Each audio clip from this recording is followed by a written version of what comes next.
আজ আমি আলোচনা করব 2025 সালের ভারতবর্ষের সর্বোচ্চ আয়ের 10টি সিনেমা নিয়ে। ভিডিওটি শেষ পর্যন্ত দেখতে থাকুন। আর হ্যাঁ, আমাদের চ্যানেলে নতুন হয়ে থাকলে চ্যানেলটিকে অবশ্যই সাবস্ক্রাইব করবেন। তাহলে ভিডিওটি শুরু করা যাক। নাম্বার 10-এ রয়েছে সিতারে জমিন পার। মুভিটি আয় করেছে প্রায় 266 কোটি টাকা। মুভিটির বাজেট ছিল 90 কোটি টাকা। নাম্বার 9-এ রয়েছে L2 এম্পোরান। মুভিটি আয় করেছে 265 থেকে 268 কোটি টাকা। মুভিটির বাজেট ছিল 150 থেকে 180 কোটি টাকা। নাম্বার 8-এ রয়েছে দে কল হিম ওজি। মুভিটি আয় করেছে প্রায় 294 কোটি টাকা। মুভিটির বাজেট ছিল 250 কোটি টাকা। নাম্বার 7-এ রয়েছে লোকা চ্যাপ্টার 1 চন্দ্রা। মুভিটি আয় করেছে প্রায় 304 কোটি টাকা। মুভিটির বাজেট ছিল 30 কোটি টাকা। নাম্বার 6-এ রয়েছে মহাবতার নরসিংহ।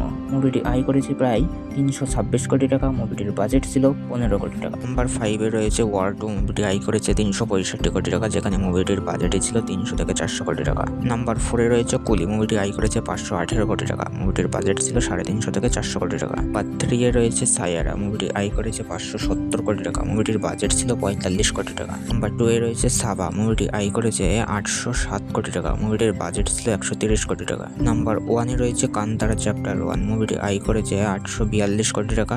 মুভিটির বাজেট ছিল 125 কোটি টাকা। ছিল ভারতের 2025 সালের সর্বোচ্চ আয়ের 10টি মুভি। ভিডিওটি কেমন লেগেছে অবশ্যই কমেন্ট করে জানাবেন। আর হ্যাঁ, আমাদের চ্যানেলটিকে অবশ্যই সাবস্ক্রাইব করে পাশে থাকবেন। দেখা হচ্ছে আবার একটা নতুন ভিডিওতে। ততক্ষণ পর্যন্ত ভালো থাকুন, সুস্থ থাকুন।